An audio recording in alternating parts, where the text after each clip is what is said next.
Bismillahirrahmanirrahim. Assalamualaikum warahmatullahi wabarakatuh. Oke, pada kesempatan kali ini kita akan membahas tentang konsep akad dalam agama Islam.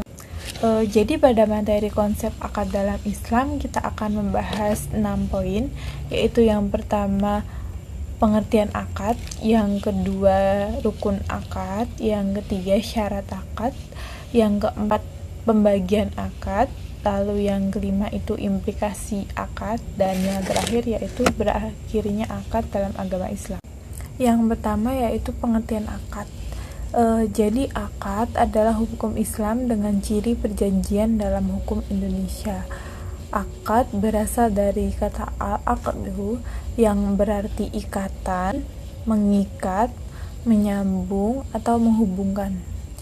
Sedangkan secara terminologi fikih, akad adalah perikatan antara ijab atau penawaran dengan qabul atau penerimaan secara syara' yang menetapkan keridhaan kedua belah pihak.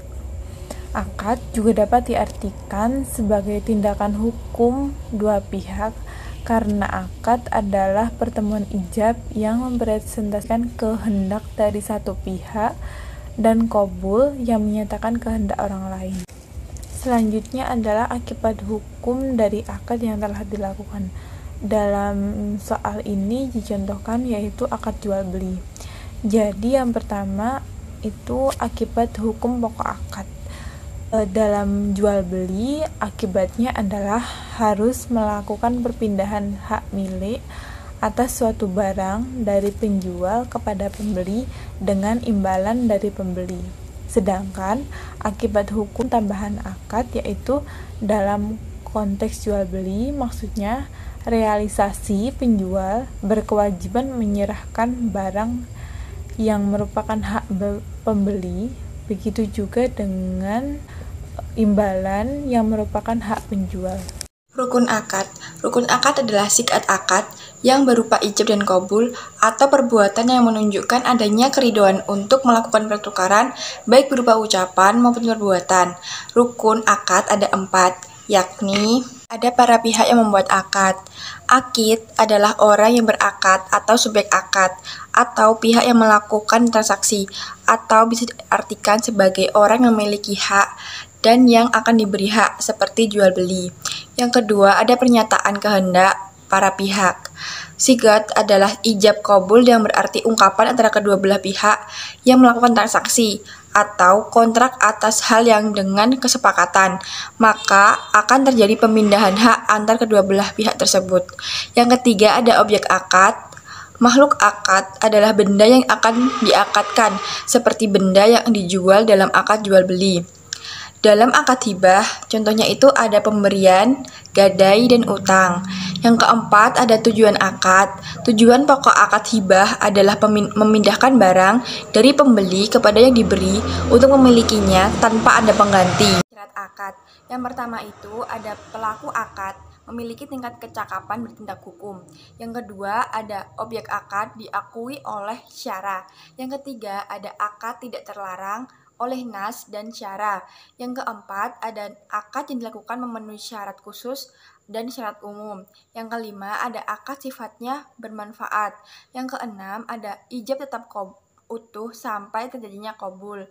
Yang ketujuh, ada ijab dan qabul dilakukan dalam satu majelis. Yang ke-8, ada tujuan akad harus jelas dan diakui oleh syara. Pembagian akad. Yang pertama yaitu akad sahih. Akad sahih yaitu akad yang dilangsungkan sesuai dengan rukun dan syarat dan tidak ada penghalang untuk melaksanakannya. Yang kedua, akad mauquf, yaitu akad yang dilaksanakan seseorang yang cakap bertindak hukum tetapi memiliki kekuasaan untuk melangsungkan dan melaksanakan akad itu. Yang ketiga yaitu akad yang tidak sahih. Akad yang tidak sahih yaitu akad yang terdapat kekurangan pada rukun dan syaratnya, sehingga seluruh akibat hukumnya tidak berlaku dan tidak mengikat kedua belah pihak yang berakad. Implikasi akad. Menurut ulama fikih, setiap akad memiliki akibat hukum, yaitu tercapainya sasaran yang ingin dicapai sejak semula.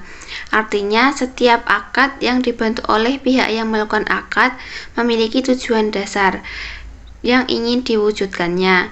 Setiap perpindahan kepemilikan dalam akad jual beli, kepemilikan manfaat bagi penyewa dalam akad ijarah atau sewa, hak untuk menahan barang dalam akad ran, dan lainnya. Dengan terbentuknya akad, akan muncul hak dan kewajiban di antara pihak yang berakad. Berakhirnya akad.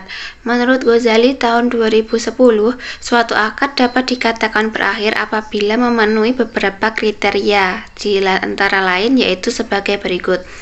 Yang pertama, berakhirnya masa berlaku akad tersebut apabila akad tersebut tidak mempunyai tenggat waktu. Yang kedua, dibatalkan oleh pihak yang berakad apabila akad tersebut sifatnya tidak mengikat.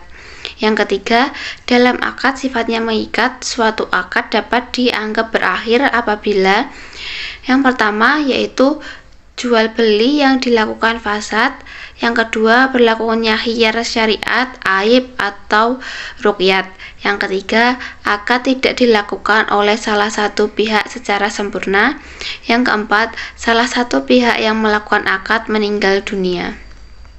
Sekian presentasi dari kelompok kami. Apabila ada kurangnya, mohon maaf. Billahi taufik wal hidayah. Wassalamualaikum warahmatullahi wabarakatuh.